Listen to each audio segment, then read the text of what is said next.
Hello, I'm John Chen. I'm the CEO of GeoTeaming, and I'm the author of Engaging Virtual Meetings. And if this is the first time you're watching my live cast, well, you probably haven't heard the story that I got asked to write a book in the middle of a pandemic, and um, I wrote it in about a third of the time, and that book is called Engaging Virtual Meetings. I'm joined by some friends here. I'd first like to introduce the person behind me.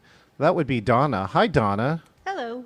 Donna is responsible for making sure things like I actually walked outside while I was reading and other things like that. And I love that she's been producing meetings at her company. Next with us, we have Zoe. Hi, Zoe. Zoe, would you like to tell people a little bit about what you do, especially your artist work? Sure. I've been working with John producing his engaging virtual meeting classes, and I also do events for Tidal Artist Haven, TIDAL, like the tide. And I also do events with Echo Equality Coalition for Housing and Opportunity. Very cool. And of course, I'm going to get the state wrong. Virginia. Right? Okay. You got it. We got our amazing our amazing friend with librarian skills, Casey Frankenberger. Casey, how are you doing? Good. How are you? Good. All right. Well, so excited. Speaking of librarian,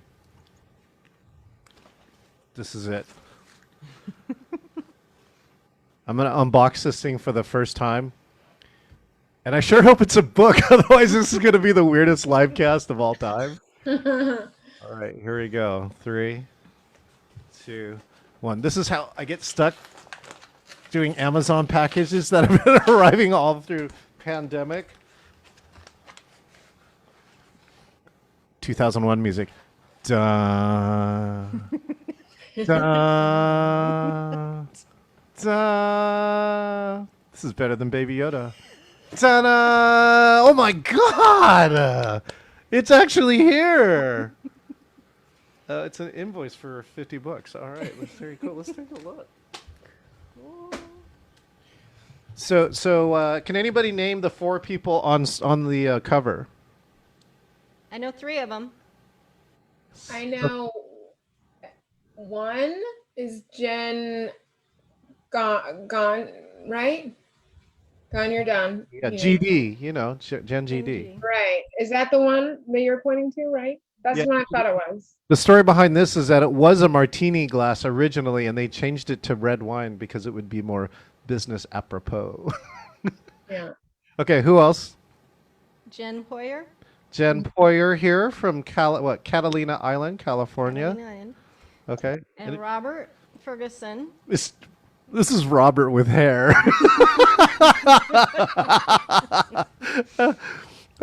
They put a hat on him backwards, and he was affectionately known as called the frat dude for a little while. And then they put hair on him, and they're like, maybe frat dude is not what we're going for. Nobody knows this one, I think. This one's a little tougher because she's not at happy hour. This is my very good friend, Teresa Little, who works at McKinstry here in Seattle. And this was, she went to an EVM2 class, and she's famous because she was wearing a unicorn. It was hat day. We were all wearing hat days. So, and then, of course, here I can read the back. Maximize the potential. This is the back. Oh. Wait, I can read the front and the back at the same time. Maximize the potential of your virtual meetings with these simple and effective techniques and tools. Oh, Beth Hughes! I got a yay and a ta-da and a Gen GD and a ha-ha frat dude. Thank you so much. Yeah, and so Ed Cohen, my very good friend, I hope that he sees this video. He's got the quote. So he's got the quote here on the back. John is my go-to person when I want to be sure that my online meetings, webinars, and conferences are engaging. From Ed Cohen, former Chief Learning Officer for Booz Allen Hamilton. This book has, of course, if you see on there, openers, games, and activities for communication, morale, and trust. And all the people you see here in the window have actually experienced some of this stuff since March or April or whenever we met. I love that, Casey actually showed up at a class and now we're really, I mean, seriously good friends. We get to hang out all the time and we've never actually met each other face to face, like human face to, like whatever, that touchy thing that we used to do. Right. I That's don't think true. I met Zoe too then, really, technically. Even though she's like 4 miles from my house, I think. Yeah, she could sit in the backyard at some point. I think that's safe. Okay. Should you pick a random page, or do you, each of you want to highlight maybe something that you learned that's probably inside this book somewhere? I want to pick a random page. Okay, go. Um. Wait, here, I'll tell you the max pages. Oh, okay, sure. 290. Okay, let's go with 122. 120. Why'd you pick 122? I don't know. Just I random. love this. Gwen Plew. Yes. Hello, Gwen. She's from IU. Oh. My friend from IU. Oh, like Indiana? Like Indiana. Like She lives Indiana. north of Indianapolis. Aw. Haven't seen her in a long time. We went to Florida together for the weekend. Didn't tell her parents. This past weekend? No, No. in college. Which was yesterday, Casey. Yes. It Although was Donna's graduating. relative just started college, and she's like Yeah. older She than said. you. Her, My bonus Donna. mom Yeah. started college. Aw. Okay, ready? 122.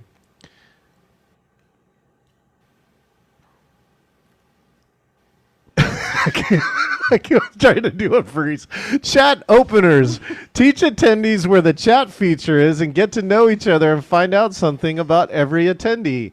If you're on the chat, Beth Hughes, 122, pretty random. If you are on the chat, why don't you chat? Oh, this is a good one. Where do you want to travel to? So everybody verbal chat who's on the window. So we'll just do this quickly. Where do you guys want to travel to when we can travel again? The fjords. Ooh, good one. That's good. Rehoboth Beach, Delaware to see my grandma. Aw, Delaware. Grandma factor. Donna? I want to meet everybody in person. That's a good one. And I want to go to a karaoke bar where all the karaoke people from around the world go to. That would be such a cool reunion. Like people all fly to some weird location and that we all flew to karaoke. So anyways, yeah, that's one of the chat openers. Okay, we got 2 more. So just random numbers or you can give me a contribution. 99. Donna has chosen 99. So Jen GD, this is kind of for you when you have your beautiful bookshelves and we ask you to randomly pick a book. This is a good one. You guys, you collectively as a group should have some commentary for this. How important is virtual meeting security? It's more important than you may think. A 2014 Forrester report found that trade secrets are shared in as many as 1 in 5 online meetings. I'm purposely over enunciating. That is potentially millions of meetings where valuable information could be compromised. While Zoom bombings are cretinous, Donna. We're watching Schitt's Creek, so we're starting to over enunciate.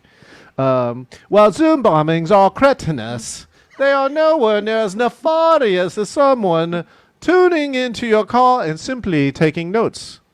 Jay, one hacker who joins a random meeting at the right time might be able to gain leverage against that organization using the right combination of security. Why is it always British that they're security? To protect your meetings will keep your meetings productive while preventing losses to your company's important assets. Thank you very much, Moira. Give it up for Donna, 99. Zoe, how about you? 52. 52. So- Any reason why you picked 52? No. Hi, Jen Graves and hi, Marissa. Oh my gosh! We're talking about. Are they on? Yes, Okay. they might be on mine. I shared it. Okay.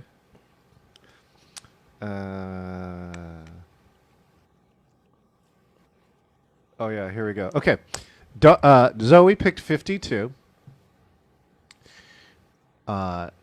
as you think about tools, use the metaphor of small stones as your virtual meeting tools. Introduce your virtual meeting tools one at a time instead of introducing a mountain of them at the same time. Cover plug. Applying adult learning theory. If your participants experience success with a new tool, they are more likely to use it and more likely to want to learn the next tool.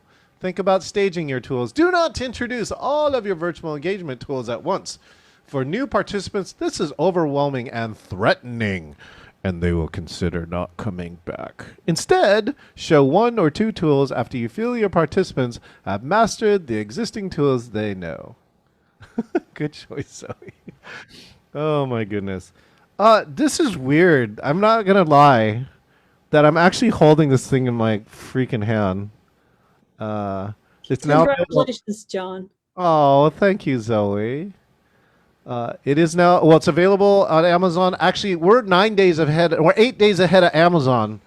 So all of you who bought a book from me in advance, too, by the way, we're going to sit around at midnight packaging all these up and getting them to you with some very special gifts, we hope, because they're coming in. But only the small amount has come in. We actually have 1,200 pounds of books coming behind this, I believe, in a few days. So this was actually 4 days earlier, right, Donna? Yeah. Holy cow, this is 4 days earlier. So... The rest are supposed to be here Friday. Yeah, the rest are supposed to be here Friday, and I sure hope we have all of our shipping supplies because we're going to be testing them all in the next few days. I'll close with this and ask the closer, because one of the things is that closers is a whole nother chapter inside of Engaging Virtual Meetings by John Chen. No plug here or product placement, but it's definitely been a journey. It's definitely I'll give a couple behind the scenes stories that I don't usually get to talk about. I wrote some of the last chapters at the beach, actually in Seaside, Oregon. We traveled there, and then I wrote for like 12 to 14 hours a day. In the last 5 to 6 days, I averaged over 6,000 words. And this is 60,000 words, which means I think I wrote half of the book in the last 5 days. Now, there was a strategy with that, which is there's a little bit of this book that I reused from my last book. And that was kind of the strategy was I left that to the end, and I reviewed it all and updated it to be there. And that's how I was able to accelerate those last days. And I actually finished on time, even though I wrote this book in 1/3 of the time. So, yeah, I'll let each of the three of you say some words. If you have a question you want to ask me about the book, I'll answer it, and then I'll close with my final words. Who would like to go first? Let's go to Casey. Timing is everything. And this year has been so wild. Things are changing constantly.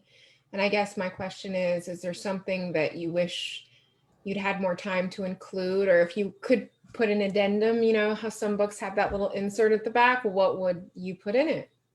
Oh, that's so funny. One of the addendums that I attempt to cram in the book was how to use PowerPoint as a virtual background. And let me tell you, it's still like maybe 3 or 4% of people who are using this feature.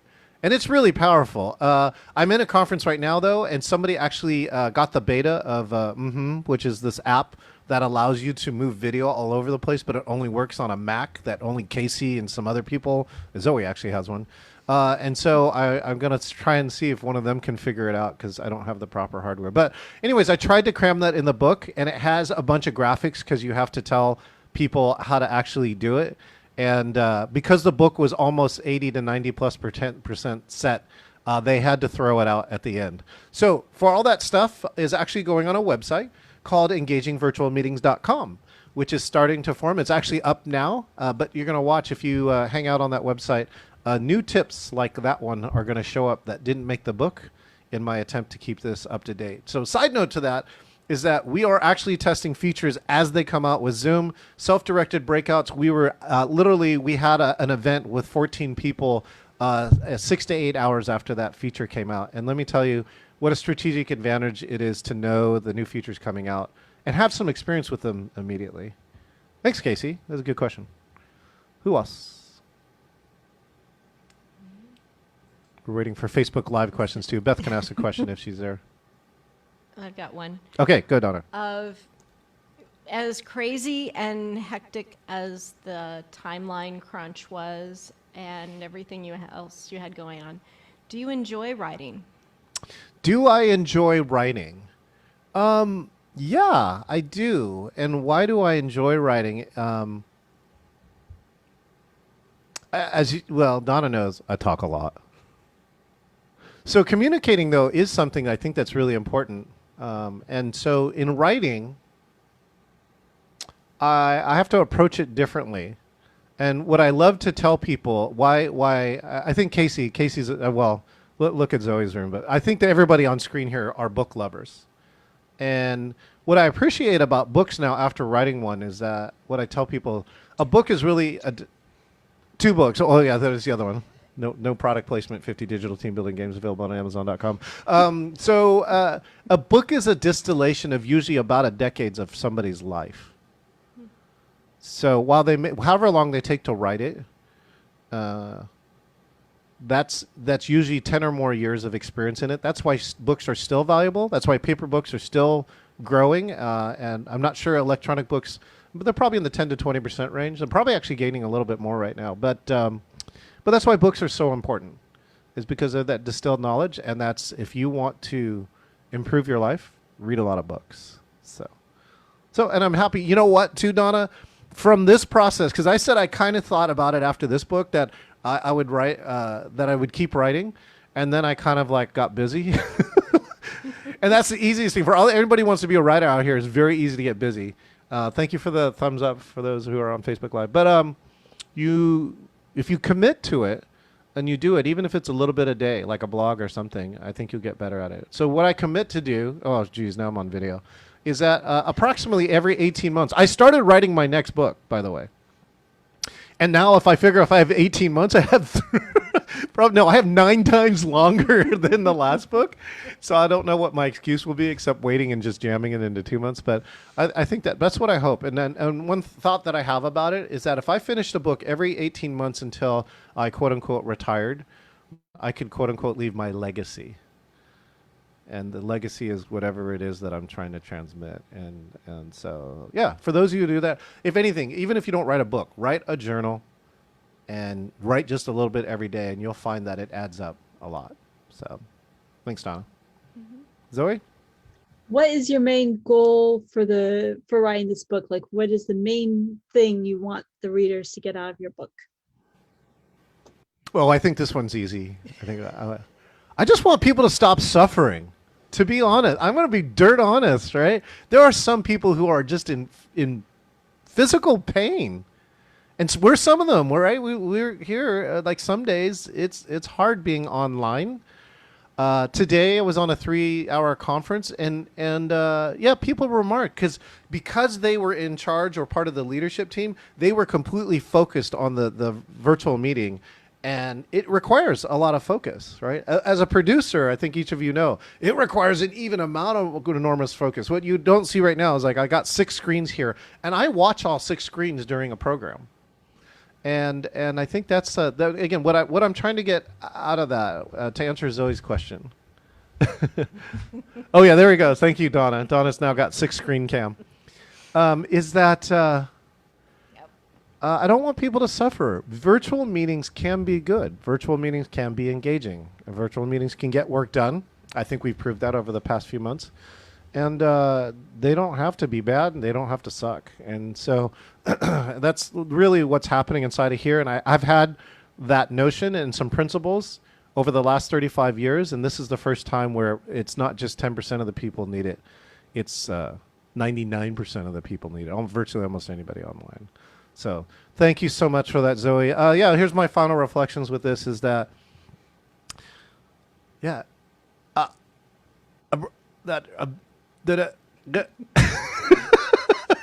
that's articulate. I'm super happy. This book doesn't happen to what I love to say about my teamwork, because again, for those who know me, I specialize in teamwork. This book didn't happen without a lot of people's help, and there are a lot of them in there. There are a lot of people who wrote small sections in the book. If you want to meet some of them, I invite you to come to my conference. It's next week, which is basically the party for the book with 12 hours of education and 12 hours of like really cool activities. If you want to see what's possible online, if you want to see the best, that's what I've heard is like, this is an engaging meeting I've had people tell me this is the best meeting since March. That was like some of the meetings that we've been in. And I'm like, what are the other meetings like? So come join us, engagingvirtualmeetings.com/conference. And most of all, I'm going to give a very special shout out to my sister, Ruth. Ruth Chen. She read this thing probably now 6 times in every review cycle, hitting more things than I did in terms of corrections. And so hopefully when you read this book and you notice, 0 to almost none, I mean, we're human, but corrections in there, that really goes to my sister. And that really gets me back to, it doesn't matter about a book and everything else. It's about friends. It's about family. It's about relationships.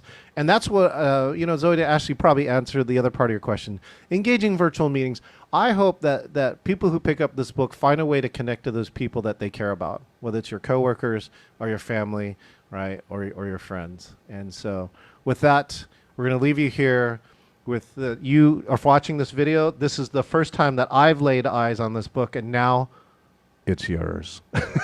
Wait, I got to do one thing. So somebody hum some music while I got to take a short little walk.